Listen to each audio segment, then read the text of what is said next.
You'd like to join me? Okay. Right. Globalization. So we talked about the corporate structure now. Can we see why that's problematic? The banks. Yes, sir. What about corporate social responsibility programs? I think the way that's improved on what's currently or previously being done. Great. The questions over corporate social responsibility. And doing good while doing well, like doing evil of two. Okay, doing good while doing well. If we can hold that question, yeah, if you can hold that question to the end, we'll make sure we address it. Okay, WTO, World Trade Organization, has about 153 members. It's a supranational organization, so it binds governments to its decisions. Not particularly a problem as a concept, because that's what the UN tends to do, it's what the EU tends to do, the other supranational organizations. And the latest supranational organization is the G20. Yeah? The concept of the problem is the way in which these organizations are run. Prior to the WTO, it had something called GATT, which regulated the way in which countries traded with one another. The WTO has a much wider remit, which relates to managing intellectual property and services also. How does that affect anything? Well, if you're a US corporation and you're developing drugs which combat cancer or AIDS, for example, and there's a company in India which can produce them for a fraction of the cost, what's that going to do to your market in the US? It's not going to be good, is it? So because the WTO has this remit, it has the power to protect and also to facilitate as well. Again, the way in which it goes about this is interesting. The problem is it's not a transparent organization. It gets together every 2 years. Is it every couple of years? Every 2 years or so. And it convenes and it makes decisions without any transparency. Which is why in Seattle, and wherever they go, you see these huge protests. And unfortunately, McDonald's and Starbucks tend to get done in every time. But it's much wider than that. So the WTO is kind of that macro-level organization which large corporations now, global Goliaths, are channeling their wants and needs through. They're not particularly concerned about labor laws in countries. They facilitate, or they make no comment really on, say, Nike or anybody else going to the third world in order to have their clothes made for a fraction of the cost. And this still goes on today. So anyway, that's the WTO and the corporate structure, so we'll leave them to one side. Okay, on to the main dish. Banking, the fundamentals of banking. Banking treat money as a commodity to trade with rather than a means of exchange of value. Everybody understand that? Back in the day, you would exchange something of value with money. Okay? You wouldn't actually trade in money. You wouldn't trade in money. You wouldn't charge interest. And that's literally changed hugely over the last 400 years.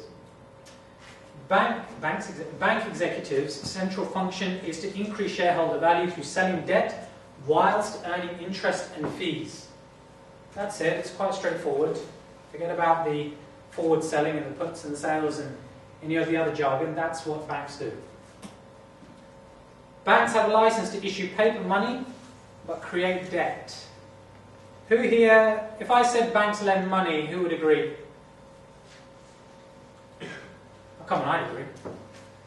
Who'd agree? No. Banks don't lend money, and this is like a paradigm shift now. They contract debt. They contract you or your business to debt. They don't lend money. They don't have money to lend, as we'll see. Banks must favour those who provide collateral over those who don't. Okay? And we'll play a game, seeing that you're so enthusiastic, to kind of hammer home some of the issues related to banking itself. Okay. Banking origins. Forgive me if you already know this, but we'll go through it anyway. A group of individuals called the Goldsmiths, back in ye olde England, probably not far from here, had a whole pile of gold and decided that, you know what, we need to keep our gold safe. So they built a bank, a safe place the shelf in the safe was called a bank. And they would put their gold on it. And then the other villagers would say, we like your bank. Can we put our gold in your bank? And the chap would say, well, okay, fine, there's some space in my bank, but I'm going to charge you a service fee for doing that. Perfectly fine, yeah? So this was the origins of the bank. This is back in the 16-something. The goldsmiths would lend their money out on a one-to-one basis. So they had gold, so they would basically lend their gold out, okay, on an interest-bearing basis.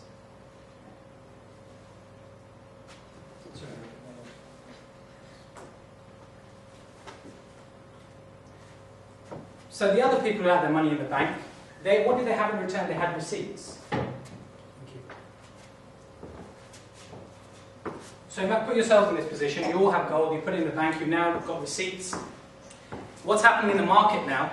Nobody's got gold anymore. Gold's quite difficult to trade with, right? But you've got the receipts.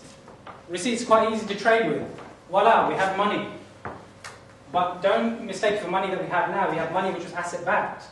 If you went back to the bank, the goldsmith, they would give you gold. And if you pull out a £10 note or a £20 note or a £50 note now, you'll still have the bearer is going to pay on it. It's still there. But it doesn't actually mean anything. So these notes were being exchanged in society, and the goldsmith, being the chap that he was, thought, well, this is interesting. Nobody's coming back for their gold. And nobody knows how much gold I have apart from me. So what we'll do is, we'll start lending out other people's gold. If that's unbelievable, that's what's happened. So they said, right, we've got this much gold, and so we'll just send out more receipts into society. Now, this was on an interest-bearing basis, and the goldsmith, would be one to flaunt his wealth a little bit, and people would start to ask questions like, maybe he's chipping a bit off and keeping a bit for himself. So the people who deposited went and confronted the bank and said, look, what are you doing? And so he had to come clean. But instead of demanding their gold back, is this making sense? Yeah? Instead of asking for the gold back, they wanted a cut of the profits. Right? So they said, look, you're making this much interest off the back of our money, we want a cut of it. So quite opportunist, really. So that's what tended to happen. So that's the first element of dishonesty on the part of the goldsmiths, to take advantage of other people's money without their knowledge. But the next bit kind of defies belief as well, because they also noticed that, again, nobody's coming back for this money. Nobody knows how much there is. So what's to stop us sending fictitious notes into society and earning interest off the back of them? Hence the birth of the current financial system, which is called the fractional reserve banking system. That's what fractional reserve means. It means that at the time, and up until recently, a 1 to 9 rate, remember those ratios before? 1 to 9 was acceptable for the goldsmith. So for every one, whatever it was, of gold, there were 9 notes in circulation representing it. And as long as people believed that the notes they had in their pocket had value, then the system continued. Now you would have thought that this kind of corruption and greed would not have been rewarded. But it's interesting how history plays its part in all of this. And you'll notice that dotted line, which talks about European expansion. When the European countries went off and civilized the rest of us, or my ancestors, and built the railways apparently. And they needed money, and they needed a lot of money. So how do you get a lot of money to these people? Well, we've got the fractional reserve system. So what do we do to it? We regulate it. So at the time of European expansion, instead of this system being curtailed, it was actually fully backed and endorsed. And off the back of it, the colonial wars were fought. And this brings us to the present day. This is our timeline. This is the element of money creation, because that ultimately is what this is. Money creation. There are two elements to interest-bearing finance, modern finance. It is the creation of money, which is not asset-backed, and the charging of interest on that money also. So now we have a fractional reserve of 1 to what? And I mentioned that quote earlier under Bill Clinton about the deregulation. 1 to 40? This is debt that's being created, remember that. The bank cannot, it does not have the money. It needs you to sign a promise to pay the bank, in order for it to tap